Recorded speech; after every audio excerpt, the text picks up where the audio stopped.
Então, pode começar quando você quiser.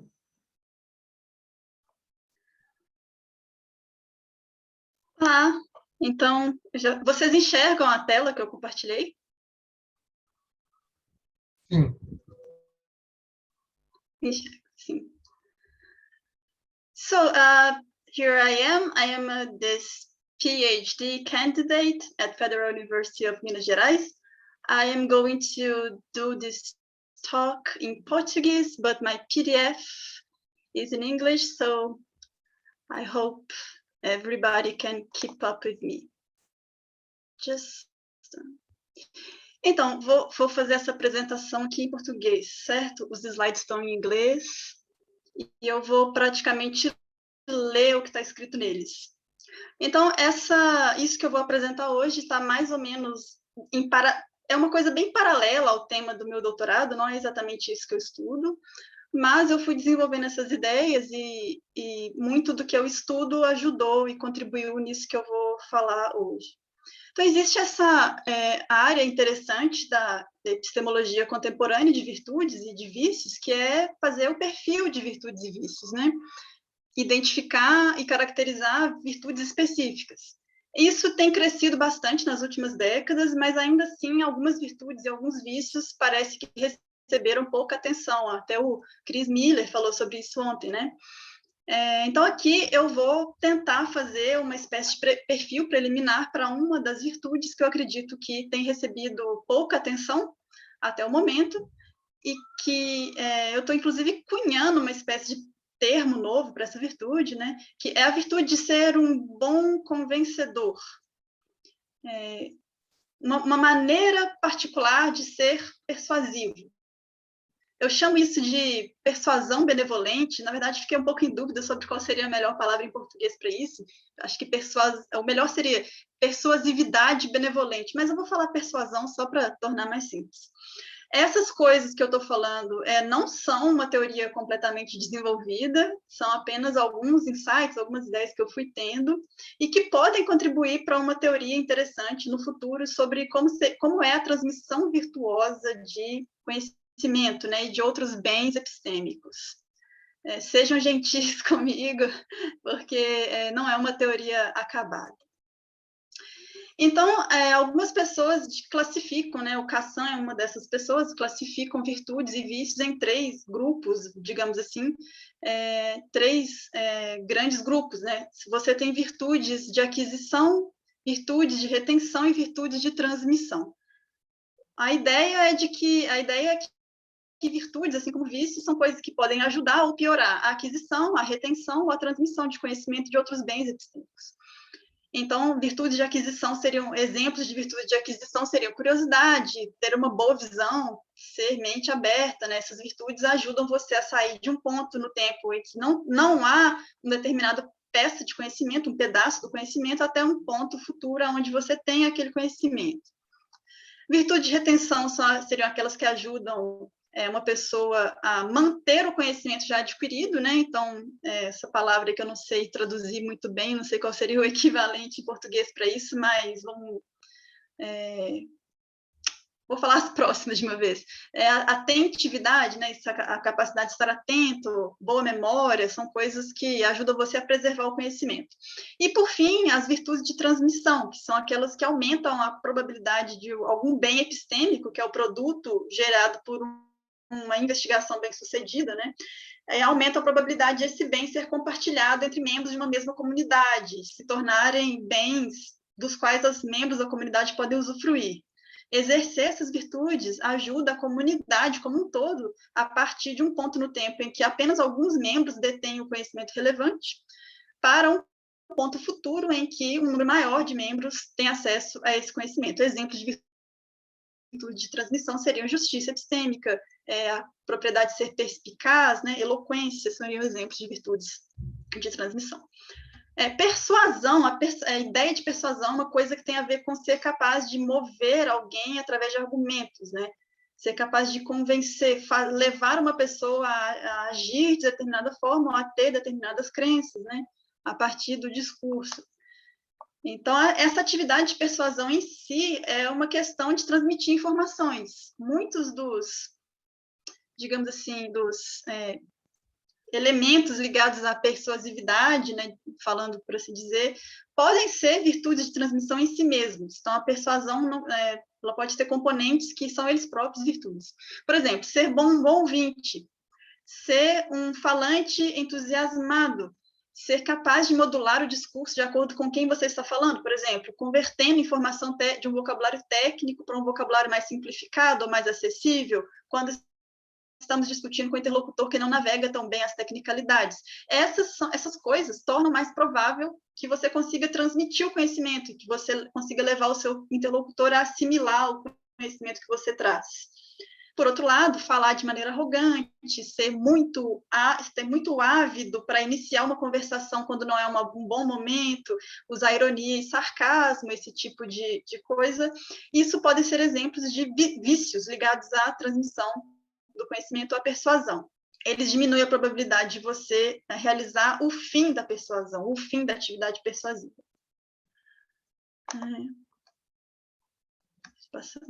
Então, a minha ideia básica aqui é que existe uma virtude que tem a ver com ser capaz de falar bem e de usar as palavras de uma forma que permite uma transmissão efetiva de algum bem epistêmico, podendo ser o conhecimento ou outro bem, mas que é diferente da simples persuasão ou simples persuasividade e que excede essa virtude em escopo. Isso que eu estou chamando de persuasão benevolente, ela vai além da simples persuasão, porque a simples persuasão é uma questão de induzir uma outra pessoa a aceitar alguma ideia, né? Enquanto a persuasão benevolente é uma questão de fazer o bem, ou o bem comum, ou vou usar uma expressão que eu nem gosto muito, mas de tornar o mundo um lugar melhor, por assim dizer, por meio de uma atividade persuasiva. Então, por meio do exercício bem-sucedido da virtude da persuasão. Fazer o bem, ou fazer bem para uma comunidade, envolve, claro, né, fazer bem para algum dos seus membros ou membros. Agora, enquanto a persuasão simples pode ser feita de várias maneiras, né, se você é uma pessoa que tem essa virtude da persuasão benevolente, a sua preocupação principal não é em produzir no seu interlocutor uma mudança de opinião. A sua preocupação principal é em ajudar essa pessoa a crescer enquanto pessoa. Então, você não quer simplesmente eliminar a discordância, levando a outra pessoa a concordar com você sobre algum assunto, prático ou teórico. Você também quer ajudar aquela pessoa a se tornar uma pessoa melhor, intelectualmente, né, se tornando uma pessoa mais sábia, digamos assim, ou praticamente se tornando uma pessoa que é ela própria mais disposta e capaz de fazer o bem, de maneira tal que toda a comunidade ganhe com isso. Então, eu tendo a pensar mais essa virtude como sendo uma competência ou habilidade, mas poderia também pensar nela como um traço de caráter. Só para referência, tá? Isso é bem vagamente inspirado em algumas leituras que eu fiz sobre filosofia oriental e virtude confucionista. Essa ideia de gen, que é benevolência, né? É o primeiro caractere nessa placa de caracteres aí.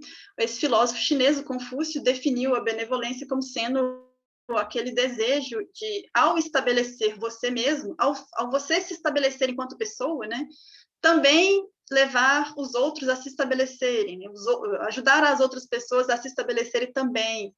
À medida que você cresce enquanto indivíduo, também procurar o crescimento dos outros, das outras pessoas. Então, eu meio que distorço e reformulo essa ideia, né, bem vagamente, como ser capaz de fazer o bem usando palavras. A virtude que eu quero descrever tem a ver com isso. Então, é que existe, eu vou falar bem brevemente por essa parte, existe essa ideia de que alguns bens você precisa estar numa certa posição epistêmica para ser capaz de assimilar alguns bens. Então, essa persuasão benevolente, ela envolve a ideia de que, em alguns casos, você precisa ajudar o seu interlocutor a atingir um determinado nível de desenvolvimento intelectual ou prático que permita que ele tenha acesso a determinado bem epistêmico, que existem alguns bens que você só consegue ter acesso se você já tiver atingido um certo patamar, né, um patamar um pouco mais elevado de entendimento. Então, essa virtude da persuasão benevolente tem a ver com ser capaz de proporcionar para o seu interlocutor conhecimento de um tipo especial, que eu costumo chamar de conhecimento das razões últimas, ou motivações últimas. Então, ser um persuasor benevolente é uma questão de ajudar os outros a se tornar o tipo de pessoa que é capaz de desfrutar do bem epistêmico em questão, efetivamente transmitindo para ele o conhecimento das razões últimas, ou das razões para acreditar ou fazer alguma coisa. Isso vai ficar mais claro a partir de alguns exemplos que eu vou dar, algumas anedotas, né, alguns exemplos que são historicamente informados. Eu gosto muito de exemplos da vida real, inspirados em histórias reais, espero que vocês também gostem. Eu vou contar alguns casos aqui, algumas anedotas envolvendo algumas figuras históricas e a posição dessas figuras em relação ao problema da abolição da escravatura nos Estados Unidos, né, na época, no final do século XVIII. Então, essas três figuras são o John Woolman, Benjamin Lay e o John Adams, que, por acaso, foi o segundo presidente dos Estados Unidos. Eu vou comparar a performance intelectual, digamos assim, dessas três pessoas em relação a essa virtude que eu estou fazendo perfil.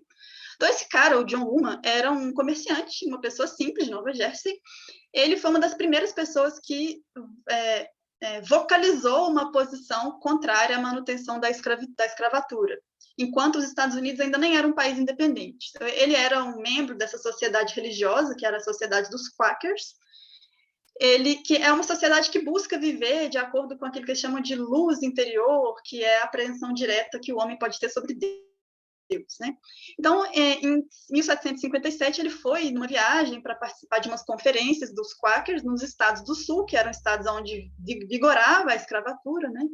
E ele entrou em contato diretamente com as grandes mazelas da escravidão que era praticada no Sul, viu aquilo com os próprios olhos, aquilo foi muito chocante para ele, ficou muito alarmado com quão grande, quão robusto o sistema era, tudo tal, e ele ficou muito abalado com o fato de que alguns dos próprios Quakers, que pessoas que ele considerava seus irmãos, né, na sociedade, podiam ser donos de escravos.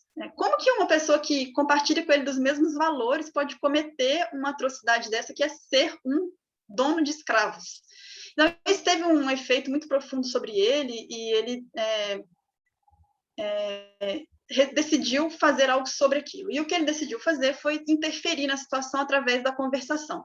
Ele começou a desenvolver conversa sobre isso, né? O ato de ser um proprietário de escravos. Então, numa ocasião, por exemplo, um cara que era dono de escravos apresentou que o tráfico negreiro era justificado, né? Falou com ele que assim, a escravidão está justificada porque a inferioridade do homem negro justifica a escravidão. E, né, eles vivem numa situação de miséria. A gente escravizar essas pessoas nas Américas é uma demonstração de compaixão, falou assim, mais ou menos, né? E aí o Uma respondeu a ele que se os problemas domésticos das pessoas negras na África fosse uma razão genuína para a gente trazer eles para as Américas, então eles deveriam, na verdade, ser trazidos para as Américas como convidados, e não como escravos. Isso deveria ser uma razão para que eles fossem tratados com maior gentileza, e não para que eles fossem submetidos a trabalho forçado, né? Numa outra ocasião, um proprietário de escravos falou alguma coisa no sentido de que todos os negros são descendentes de Caim e que, por isso, a escravidão era justificada. E a isso o John Woolman respondeu que, muito tempo depois de Caim matou Abel, veio o grande dilúvio e que todos os descendentes de Caim foram exterminados nesse dilúvio, então que, portanto, nenhum negro atual poderia ser descendente de Caim. Então, isso não era uma razão para que justificasse a escravidão. Então, muitos outros argumentos ele apresentou contra esses típicos argumentos que os donos de escravos davam para manter a escravidão, e praticamente dali para frente ele passou o resto da vida engajando nesse tipo de conversa, ele, inclusive escreveu um diário sobre isso e tal. Isso causou uma forte impressão, né, em muitas pessoas na ocasião, entre os Quakers inclusive, e culminou em eles conseguir passar uma lei entre os Quakers que tornava uma ofensa você continuar insistindo em comprar novos escravos. Então ele meio que conseguiu vetar o tráfico e o comércio de escravos em virtude disso. Aí eu gostaria de contrastar esse comportamento dele com essas duas outras pessoas, né? O Benjamin Lay também era um Quaker, mais ou menos contemporâneo do John Woolman, e o John Adams, como eu disse, foi um dos pais fundadores, né? Se tornou o segundo presidente. O Benjamin Lay, deixa eu tirar isso que está me cobrindo aqui. O Benjamin Lay era um tipo militância bélica, né? Ele tinha muito apreço por demonstrações satíricas, né, e teatrais. Então, uma das suas performances aconteceu quando ele entrou num encontro dos Quakers de forma super abrupta, vestido como um soldado, carregando uma Bíblia debaixo do braço e uma espada. No meio da apresentação, né, no meio do encontro, ele se levantou, tirou a espada e cravou a espada no centro da Bíblia. E lá dentro dessa Bíblia tinha uma pequena bolsa, né, uma bexiga cheia de suco de frutas. Na hora que ele pinçou a Bíblia com a espada, esse suco espirrou para tudo quanto é lado dentro da sala, né? E ele falou alguma coisa no sentido de que esse é o sangue que está sendo derramado, esse sangue que está espirrando sobre vocês é o sangue que as mãos de vocês estão sujas porque vocês são proprietários de escravos, falou algo assim.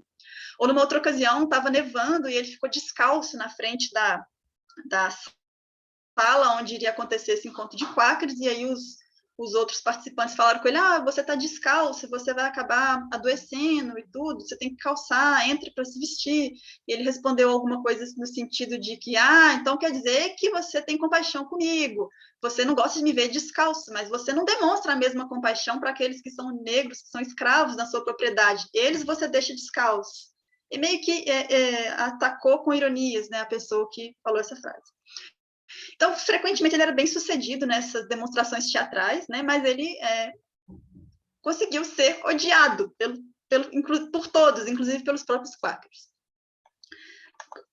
Em segundo lugar, o John Adams era mais ou menos o oposto do Benjamin Lay. Né? É o que a gente poderia considerar um militante quietista. Então, ele sinceramente acreditava que a escravidão era errada, mas ele não achava que deveria se manifestar sobre isso por meio do discurso. Então, simplesmente, o John Adams ele não comprava escravos, não tinha escravos na sua propriedade, ele contratava mão de obra livre, branca, e pagava, mas ele não se manifestava sobre isso falando com as pessoas. Então, quando alguém se dirigia a ele falando, John Adams, o que você acha da escravidão nas Américas e tal, o que ele respondia era, bom, você sabe muito bem que eu não tenho escravos, nunca tive, eu sou contra. Ele era contra, mas não podemos dizer que ele exatamente era alguém que apoiava a abolição. Então, uma outra forma enfim, era um outro estilo de ser contra, né, de se posicionar contrariamente. Se a gente observar a conduta dessas três pessoas, essas três figuras, a gente é obrigado a aceitar que todas elas manifestam ou apresentam algum nível de virtude, inclusive de virtude intelectual, né, em relação a esse problema da escravidão, da abolição da escravidão. Todos eles têm algum nível de acesso a bens epistêmicos, então, por exemplo, o conhecimento de um certo tipo, conhecimento moral, né, de que escravizar pessoas é errado, assim como de virtudes intelectuais, por exemplo, coragem intelectual e honestidade, porque você precisa de ter coragem para se manifestar na frente de uma grande maioria de pessoas que vai discordar, né? Essa é a definição de coragem intelectual. E principalmente quando você, sendo um dissidente, isso te submete a consequências, né? Como no caso do Benjamin Lay, por exemplo, que foi ostracizado. Então, você ter coragem de manter o seu ponto na frente de uma maioria que discorda é uma manifestação de coragem. Poderia falar também essa virtude que eles chamam de forthrightness, que é uma disposição para dar uma teoria, uma apresentação dos fatos como tais, né? Por oposição a distorcer os fatos ou a ocultar uma parte dos fatos para tentar tornar a sua visão um pouco mais palatável para o interlocutor. Acho que nenhuma das três figuras distorcia os fatos dessa maneira, então todos eles estavam comprometidos com apresentar as coisas tal como são. A escravidão é a escravidão, ela é um crime, né? Nesse sentido. Então, eu quero dizer que todos eles podem ser creditados com virtude de algum tipo. Mas se a gente observar, tem alguma coisa que é especial em relação à conduta do John Woolman. Ele tem uma virtude que é distintiva e que os outros dois não têm. Ele tem esse traço especial. Esse traço tem a ver com ele do fundo do coração. Ele quer que os seus pares, que os seus irmãos, que os seus colegas entendam alguma coisa que ele próprio já entendeu. nomeadamente que a escravidão é errada, né?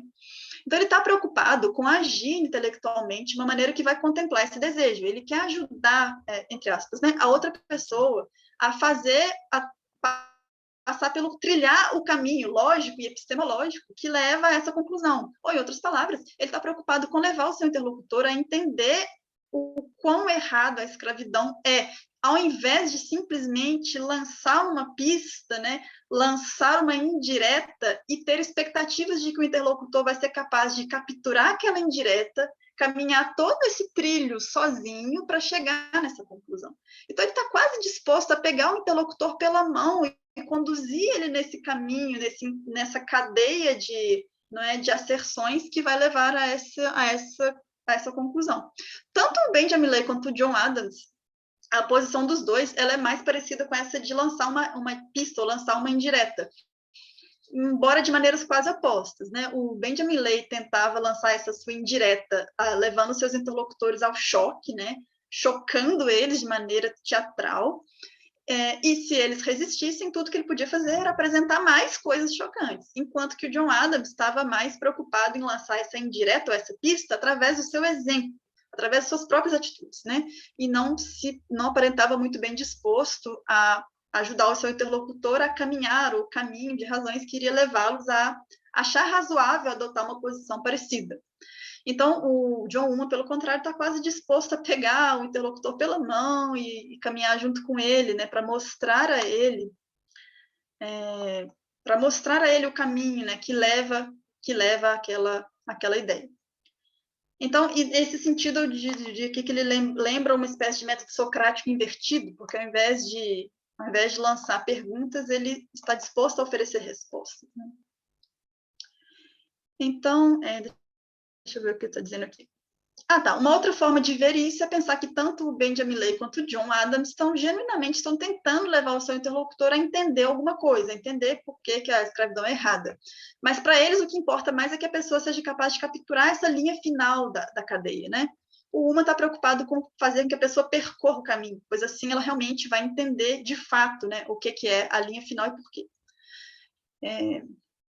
Com isso, aqui eu destaco a primeira característica, acho que a primeira característica distintiva dessa virtude da persuasão benevolente, que é a pessoa que tem essa virtude, essa virtude tem a ver com a transmissão de uma variedade especial de conhecimento, que é o conhecimento das razões últimas ou motivações últimas, e do seu link com a ação ou com a crença. Aqui é um exemplo que é um pouco mais epistêmico, né, que tem a parte moral dele é mais atrofiada, acho que a parte epistêmica está mais em evidência. Eu vou pegar essas outras duas figuras históricas e falar rapidamente, né? O Lavoisier e o John Priestley. Isso vai me permitir mostrar duas outras características distintivas dessa virtude. Então, Priestley, ele é acreditado como sendo a pessoa que descobriu o gás O2, o gás oxigênio, né, e as suas propriedades. Foi ele que conduziu todos os experimentos que levaram à descoberta do oxigênio enquanto um gás e das suas propriedades, mas quem, de fato, apresentou a descrição do oxigênio e suas propriedades foi o Lavoisier, o seu contemporâneo, né, francês. Foi ele que, de fato, apresentou uma descrição detalhada para a comunidade científica do O2. Isso foi porque, infelizmente, Priestley nunca chegou a compreender de verdade a natureza daquela descoberta que ele mesmo fez sobre o oxigênio, porque ele era partidário dessa teoria do flogisto, que foi desacreditada, né? Que era a teoria dominante na época sobre a natureza da combustão. Nessa teoria, o oxigênio não tem lugar para estar, né? O oxigênio não desempenha nenhum papel explicativo nela, é uma teoria incorreta. O que aconteceu foi que, muito pouco tempo depois dos experimentos que Priestley fez, que levaram à descoberta do oxigênio, ele foi numa viagem para a Europa, encontrou Lavoisier em Paris durante um jantar. O Lavoisier era um aluno meio novato, né, alguém novo no ramo, apesar de ser bastante prodigioso. Nesse jantar, o Priestley contou para o Lavoisier com riqueza extrema de detalhes sobre os experimentos que ele tinha feito e aquelas conclusões meio inusitadas que ele chegou sobre o O2. E como resultado dessa conversação, assim que o jantar terminou, o Lavoisier foi correndo para o seu laboratório individual, replicou os experimentos, chegou à conclusão que de verdade existia um gás, que era o gás O2, com determinadas propriedades, cunhou o termo oxigênio, ele foi o responsável por ter cunhado o termo, né? E propôs toda uma nova teoria da combustão, que era para substituir a teoria do flogisto. Então, parece meio esquisito, a gente tende a ver isso de uma forma estranha, como que o Priestley revelou tudo que ele sabia sobre o O2 naquele jantar, para uma pessoa que possivelmente era uma espécie de competidor seu, né? Alguém com quem ele poderia competir por prestígio, e sem se preocupar muito com o sigilo, com propriedade intelectual, com esse tipo de coisa, né? Ele estava muito mais preocupado com a descoberta científica propriamente dita do que com ser ele o indivíduo a quem aquela descoberta deveria ser atribuída, a quem mereceria os créditos, né? Tô com, deixa eu ver, falta quanto tempo? Menos de 10 minutos, né? Então, parece meio estranho que ele pudesse ter dado tanta importância para isso, mas o que é mais impressionante para os efeitos dessa virtude que eu estou querendo descrever como que eu posso deixar mais claro que aqui é um caso de demonstração da virtude da persuasão benevolente e da sua ausência, no caso do Lavoisier, é que o Lavoisier não achou que o Priestley era uma pessoa digna de ser o seu interlocutor intelectual após descoberta a verdade propriamente dita sobre a natureza desse gás. Então, o Priestley achava que valia a pena discutir ideias com o Lavoisier, mas o contrário não se verifica, né? Então, o Priestley compartilhou com Lavoisier as razões decisivas, aquilo que seriam razões decisivas para abandonar a teoria do flogisto, embora ele próprio não tivesse sequer percebido que essas razões eram tão decisivas quanto mais tarde ficou evidente, né? Ele via no Lavoisier uma pessoa que era um par epistêmico, né? Alguém que merecia crescer intelectualmente, era digno de ouvir aquelas descrições dos experimentos e suas conclusões. E o Lavoisier depois começou a atacar a teoria do phlogiston de forma até um pouco hostil, né? Como ela se teoria sendo uma teoria sem pé na cabeça, como sendo uma suposição gratuita, e nunca considerou, né?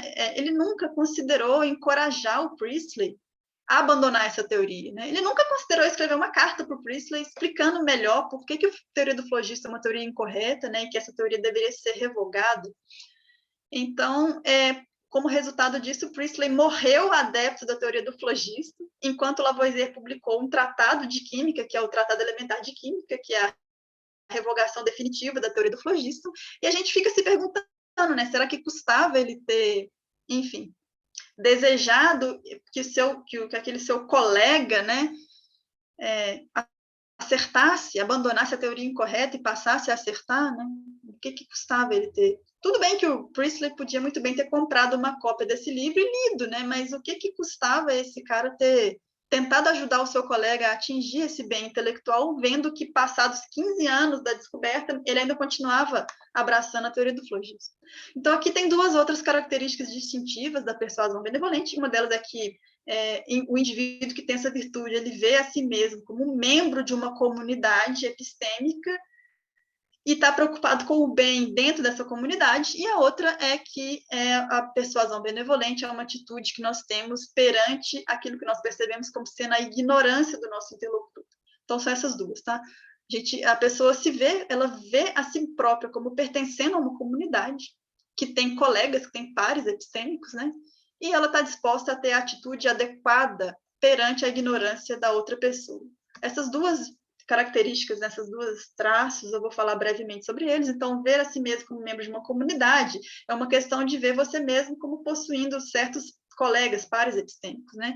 Há diferentes maneiras de explicar o que isso é. Duas pessoas podem ser pares com relação a diversas coisas, e eu gosto muito dessa ideia de que duas pessoas são pares epistêmicos em relação a uma noção básica de cidadania epistêmica. A cidadania epistêmica, a ideia, né, central é que, assim como numa comunidade política, os cidadãos reconhecem uns aos outros como iguais e como possuindo certos direitos e deveres fundamentais, embora individualmente esses direitos e deveres podem variar, mas os direitos fundamentais e os deveres fundamentais eles são compartilhados, né?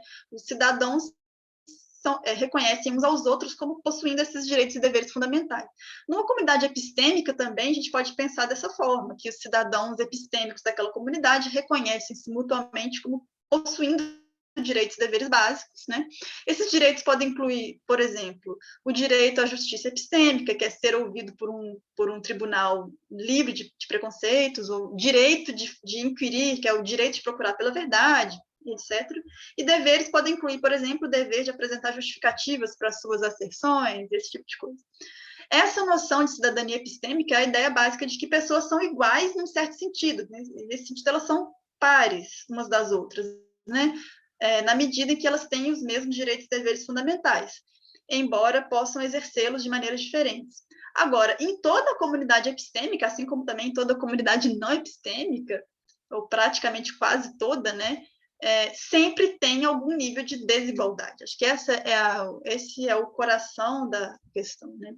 A qualquer momento da história de qualquer comunidade, epistêmica ou não, sobre qualquer tópico de interesse, sempre vai ter uma certa heterogeneidade na comunidade. Alguns membros naquela comunidade vão ter atingido um conhecimento superior, ou um entendimento superior, ou mais entendimento, mais bens epistêmicos do que outras pessoas. Isso é verdade, por exemplo, sobre cientistas e outros experts, outros especialistas. Alguns deles chegam a resultados interessantes que outros não chegaram, é justamente por isso que eles publicam os resultados, né, e apresentam eles em conferências.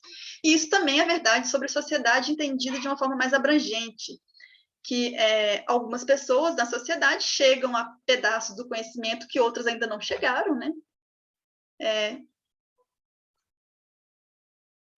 Porque elas passaram mais tempo se dedicando a isso, ou porque aprenderam, né, de qualquer maneira que seja, e aí o persuasor benevolente é aquele indivíduo que entende essa dinâmica, em primeiro lugar. Então, ele sabe que na comunidade é uma comunidade de pares epistêmicos, são pessoas iguais a você, num certo sentido, e também é uma comunidade de pessoas epistemicamente desiguais, num outro sentido, que é os bens que eles possuem, variam qualitativamente e quantitativamente, alguns vão ter mais, outros vão ter menos.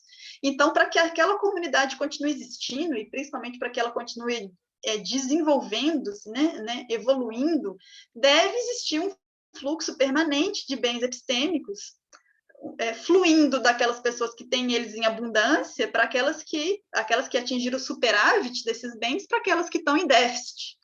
O persuasor benevolente é aquele que entendeu essa dinâmica do superávit e do déficit. Então, ele está preocupado em pegar o superávit e transmitir para aqueles que estão em déficit, para que todos possam compartilhar desses bens epistêmicos.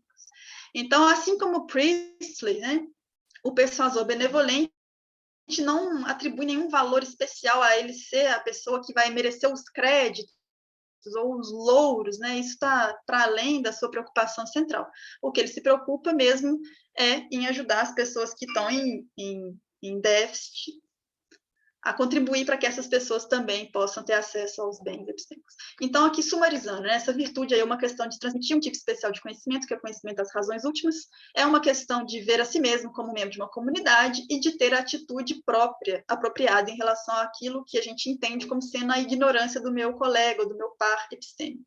E essas três características, elas também anunciam aqui as três principais maneiras como alguém pode fracassar, falhar, né? Tanto falhar em ter a virtude, tipo, não ter a virtude, quanto falhar num nível um pouco mais profundo ou mais severo e chegar a apresentar o vício oposto. Eu não tenho muito tempo para falar sobre o vício oposto, então eu vou rapidamente passar aqui. Você pode falhar em apresentar essa virtude se você não estiver preocupado com levar o seu interlocutor na cadeia de comprometimentos e entailments, né, direitos que linka a sua posição atual com aquela que você considera ser a posição correta. Então, você pode falhar não sendo capaz ou não estando disposto a proporcionar essa assistência, né, ajudar a pessoa a trilhar esse caminho através da conversação. Isso pode vir de diversas maneiras, né? Simplesmente não ter a virtude ou envolve não entrar em conversa sobre assuntos nenhum com alguém que você considera mais ignorante do que você, né? Ou entrar numa conversa, mas despreocupado em tornar aquela conversa produtiva para a pessoa. Então, você pode, por exemplo, entrar numa conversa com alguém que você considera mais ignorante do que você, esperando que aquela pessoa seja capaz de capturar algo que você já sabe, mas que ela não sabe ainda, e entender por si mesma. Isso é uma coisa que a gente vê muito, muito frequentemente. Eu ia dizer que no Brasil a gente... acho que se eu passar muito rápido por isso corre risco de ficar um pouco sem sentido, né? Isso tem mais a ver com o nível mais profundo aqui, que é possuir o vício oposto. Possuir o vício significa mais do que não ter a virtude, tá? Possuir o vício oposto é tratar as pessoas que você considera mais ignorantes que você como se elas não devessem ser tão ignorantes, como se elas estivessem erradas de serem tão ignorantes quanto são. Então, isso significa exigir delas que elas tenham entendido algo que você já entendeu, ou punir, está disposto a punir essas pessoas por não terem entendido ainda alguma coisa que você já entendeu. Então, quando a pessoa manifesta esse vício, ela soa arrogante, ela soa muito nervosa numa discussão, ela pode soar com soberba, tratando a outra pessoa com um ar de superioridade. Para esse comportamento, acho que os brasileiros inauguraram essa palavra, né, que é lacrar, popularizar essa palavra. Lacrar é a forma definitiva de encerrar uma discussão. É um ato de fala que deixa o seu interlocutor sem o direito de resposta, por assim dizer, né? O seu interlocutor que discorda de você, ele fica naquela conversa sem conseguir apresentar, sem ter a oportunidade de apresentar o seu ponto para que aquela conversa possa continuar. Então, a conversa ela é encerrada ali por esse ato dramático da lacração. E eu vou, só para ter o exemplo disso, né? Aqui está um exemplo, isso vai ser a última coisa que eu vou falar.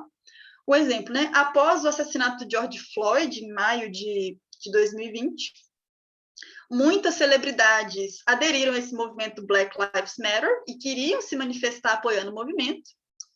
E aí, a Madonna, a cantora Madonna, foi uma pessoa que postou no Twitter um vídeo do filho dela, um filho adolescente, que é adotivo, ele é um rapaz negro. Era um vídeo do filho dela dançando para uma música do Michael Jackson.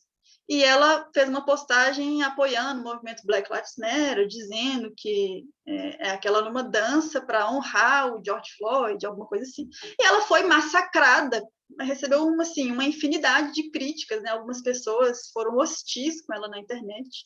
A Madonna chegou a ser, para usar o jargão, né? Chegou a ser cancelada.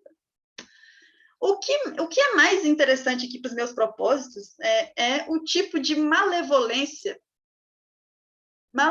persuasiva que alguns dos comentários que apareceram no Twitter revelam. Então, uma das pessoas, por exemplo, respondeu a Madonna no Twitter dizendo assim, Madonna, eu realmente aprecio muito você permitir o seu filho de... não tem um equivalente bom em português, né, mas to dance away the racism for us. Quer dizer, seu filho acabar com o racismo dançando. Meio que insinuando que aquilo que a postagem do filho dela não apenas não ajudava em nada para combater o racismo, como também atrapalhava. Né?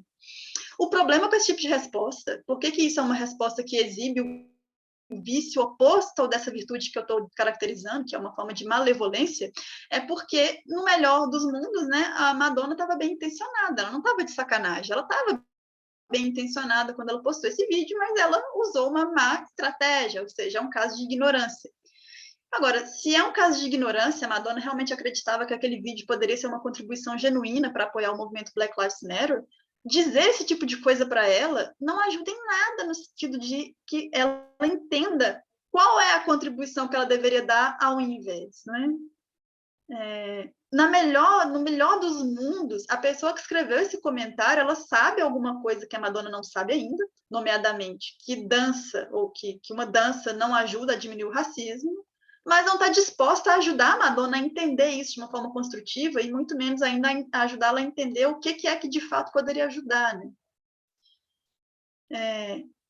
Recebendo uma resposta dessa, é mais provável que a Madonna haja um afastamento, né? Assim, mais provável que a Madonna termine numa posição inferior àquela que ela estava em termos de estar disposta a dar uma contribuição do que uma posição melhor. Eu não vou dar esse exemplo aqui, que é do Jean Paul Marat, embora também seja muito bom, mas para economizar tempo. Então, aqui, para finalizar, algumas das lições interessantes aqui, que eu acho que algumas das coisas que merecem ser exploradas futuramente por mim ou por outra pessoa, que é a persuasão benevolente, a virtude de saber como usar palavras na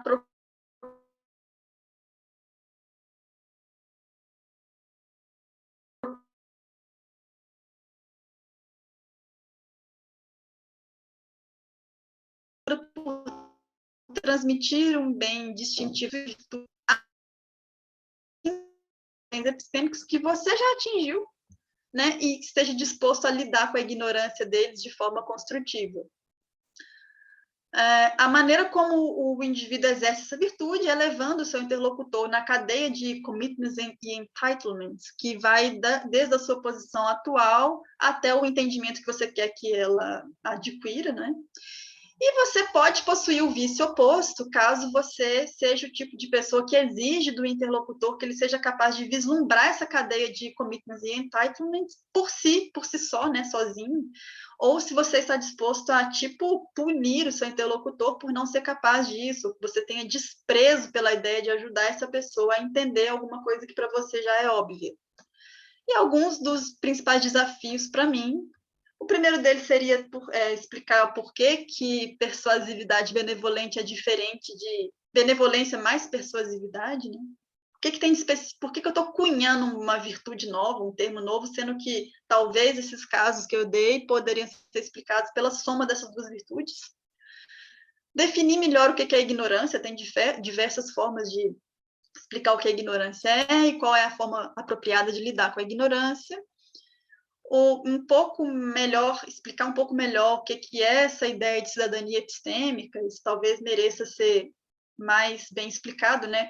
Quais são direitos e deveres da pessoa epistemicamente privilegiada por oposição àquela que é epistemicamente não privilegiada, e explicar com mais detalhe, né, sobre esse vício oposto, né, qual é o limite desse vício, assim, quais são os prejuízos que isso causa de forma efetiva para a comunidade. É isso que eu tinha para falar. Obrigado. E parabéns pela apresentação, pelo trabalho original, né? Notoriamente. Eu vou pular para as perguntas, por causa do tempo, e acho que você deixou várias perguntas em aberto aqui, julgar pelo que está aparecendo. Então, vou dar a palavra para o Alexandre Luiz. Verônica, bacanérrimo. Acho que tu traz uma preocupação que mais e mais a gente tem na nossa comunidade. Acho que isso é tremendamente bacana. A gente tem migrado, e acho que tem muitos exemplares do amor pela verdade. Isso significa eu tenho um argumento e não importa quem eu atropele, para uma posição de trabalho mais cooperativo, que preza a delicadeza, que preza a benevolência, para usar o termo. Eu vou trazer... eu fiquei com 2 ou 3 intuições conflitantes aqui, que nem sei se estão bem organizadas, e eu vou trazer para ver se te ajuda de alguma maneira, tá? Eu tendo a pensar em persuasão muito mais como um skill do que como uma virtude. É como jogar um jogo com peças disponíveis e eu organizo apropriadamente, e o objetivo desse jogo é muito claro. Ele é obtenção de crença justificada, de conhecimento, não importa o detalhe, agora, ao fim do processo de persuasão. Beleza. Compro perfeitamente a tua ideia de fundo de que, bom, olha só, isso é inapropriado em muitos sentidos. É inapropriado no que diz respeito à inclusão de pessoas na comunidade e provavelmente é inapropriado quando a gente pensa na maximização de produção de crença justificada. Vamos engajar mais gente na investigação, vamos engajar informações que não estão chegando porque aquele indivíduo não está engajado, etc., etc. e tal. Nas ciências humanas, isso parece mais relevante ainda do que na física, porque a opinião, a experiência de um determinado falante pode trazer aspectos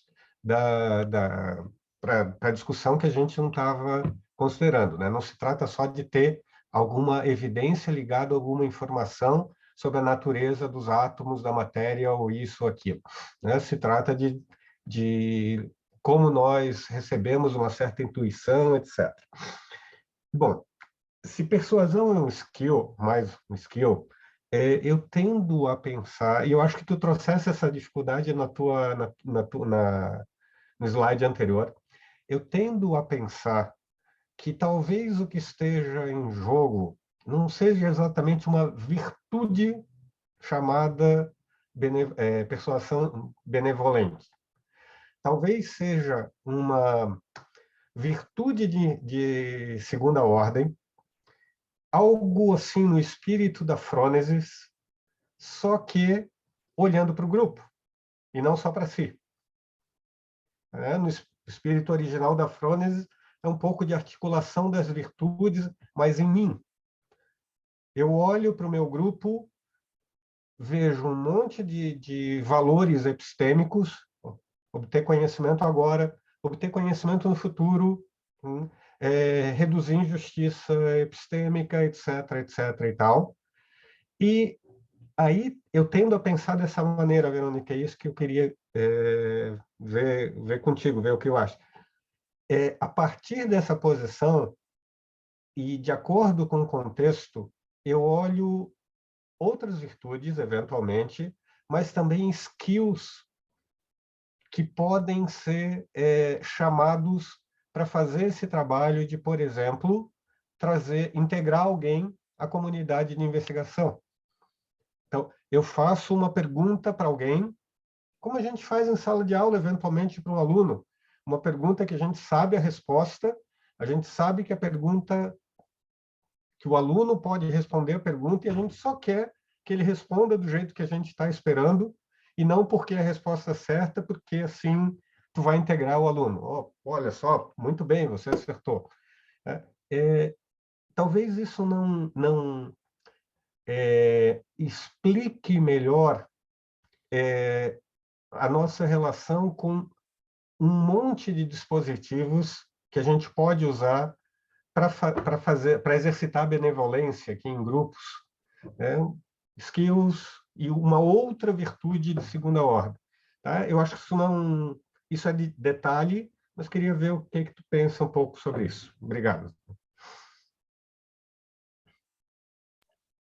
Obrigada, Alexandre, pela pergunta. Eu confesso que eu estava até um pouco hesitante de trazer isso para esse evento, justamente porque, como é uma coisa que está ainda meio subdesenvolvida, e como você disse, né? Talvez essas mesmas intuições e até esses mesmos exemplos possam ser melhor explicados por um outro aparato conceitual, envolvendo, por exemplo, essa ideia de atitude de segunda ordem, mas seguindo com alguns autores que estão dispostos a dizer, por exemplo, como o Souza, né, que ter boa visão pode ser uma virtude epistêmica, boa memória pode ser uma virtude epistêmica, ser bom com palavras pode ser uma virtude epistêmica. Só que é difícil escapar da intuição de que isso é muito pouco para se ter uma virtude, né? Parece que por que falar em virtude se eu posso falar simplesmente em habilidade, né? Parece que para fazer jus à ideia de virtude precisaria ter um pouco mais. E é por isso que para ser essa virtude aqui que eu estou tentando caracterizar, não basta ser bom em convencer, né? Não basta ser uma pessoa que tem o dom da persuasão, precisa ser alguém que tem motivações corretas, né? Motivações benevolentes, e aí sim parece que começa a ficar mais próximo de uma virtude. Mas eu passei muito tempo mesmo refletindo sobre, será que isso daqui não são duas virtudes? Eu estou estou inventando a roda, né? Será que isso daqui não é só a persuasão junto com a benevolência? Eu eventualmente até tenho algo a dizer sobre isso, né? Eu acho que não é uma soma de duas virtudes. Alguém vai perguntar isso? Porque se alguém for perguntar, eu já aproveito e já respondo a pessoa. Ou não, tem perguntas de vídeo, né? Deixa outras pessoas fazerem as perguntas. Se alguém eventualmente voltar nesse ponto, eu tento dizer o que eu acho. Tá, então, nesse caso, a pergunta seguinte do Balduino, que pergunta: Verônica, a pessoa do benevolente teria também a intenção, por uma ou mais razões virtuosas, de levar à autopersuasão do seu interlocutor? Essa entendida como autopersuasão, a autopersuasão como livre conhecimento, ao qual a pessoa tende a atingir? Quer que eu repita? Mas está no chat também. Então, esse é um ponto sobre o qual eu não cheguei a pensar realmente. Não, essa ideia não me ocorreu até então, de que a persuasão benevolente poderia envolver o interlocutor ser você próprio, né? Talvez possa, não saberia dizer assim, quais seriam os problemas de assumir que pode. Eu diria que isso faz mais sentido quando pensado de um ponto de vista comunitário, porque justamente o que está em jogo é a redistribuição de bens epistêmicos numa comunidade desigual. É uma espécie de Robin Hood epistêmico, né? É tirar de quem tem muito e passar para quem tem pouco de maneira efetiva, né? Quando o interlocutor é você mesmo, parece que essa ideia fica um pouco difícil de entender. Mas a princípio, eu não me oponho a pensar que pode ser o próprio indivíduo. Eu apenas não saberia explicar como isso seria, como isso teria valor explicativo, né? Na sequência seria eu, mas eu vou ceder a minha vez aqui para o Marcelo. E talvez seja a nossa última pergunta, dependendo do tempo da resposta, mas se sobrar tempo, teria outras 2 perguntas por vídeo também. Marcelo?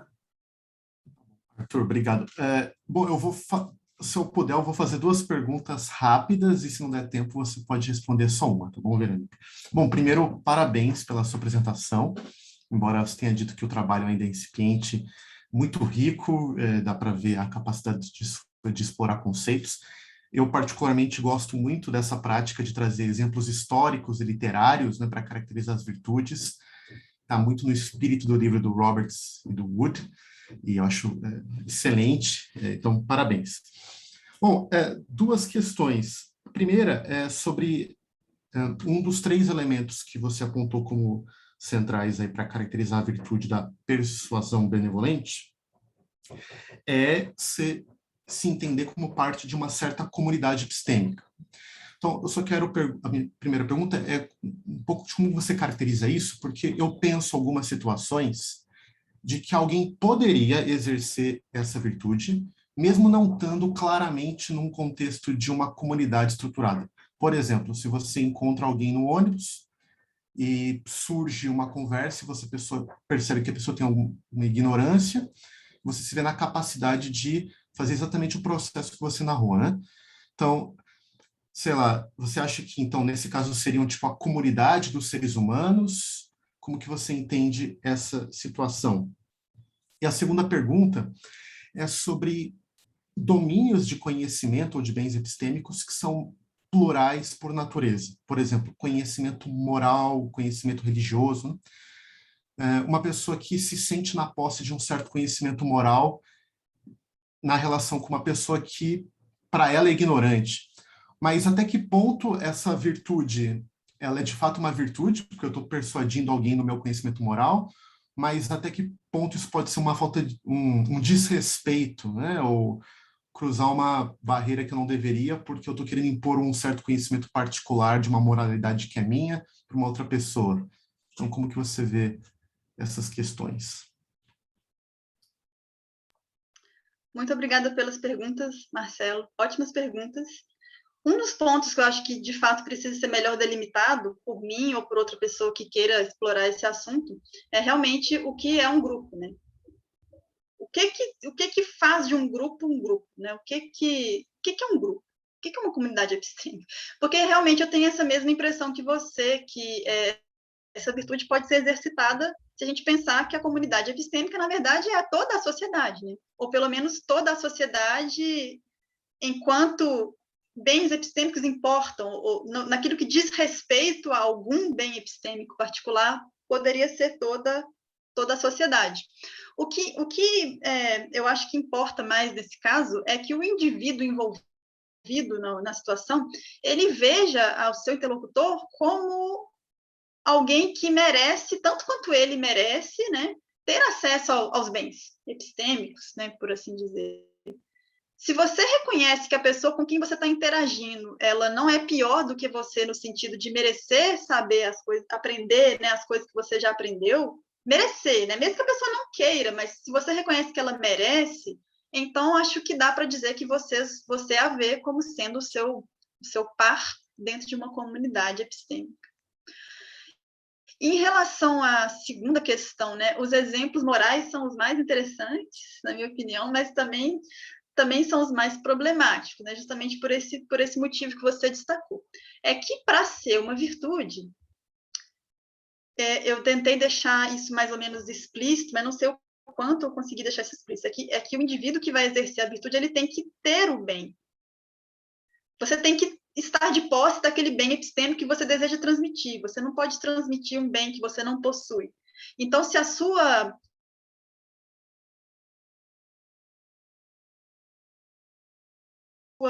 crença, se você tenta impor uma crença equivocada sobre alguém que pensa, tem outras crenças, uma crença moral nesse sentido, né? Se você tem uma religião A e tenta impor a sua crença a pessoa que tem a religião B e a sua crença moral está equivocada, então você não está exercendo essa virtude porque você não detém o bem epistêmico. Só que é difícil demais falar quem é que está de posse da crença verdadeira ou quem é que está, né? Quem é que está de posse do bem nesse caso. Então, talvez esse não seja um caminho muito bom para tentar resolver esse problema. É o primeiro caminho que eu vislumbro, assim, que eu enxergo, mas talvez ele não seja o melhor caminho. Um caminho mais interessante talvez seja dizer que para essa persuasão benevolente funcionar, nesses casos morais, ela tem que estar coordenada com outras virtudes. Ela precisa funcionar em coordenação com, por exemplo, com a virtude da humildade, que envolveria você reconhecer que talvez você esteja errado, né? Talvez a crença moral que você acha que tem, que você acha que bem, não seja um bem, e você esteja errado e a outra pessoa esteja certa. E aí, essa virtude funcionando em paridade com essa outra, né, que seria a virtude da humildade, talvez fique um pouco melhor, um pouco mais aceitável, né, entender como é que isso pode ser uma virtude.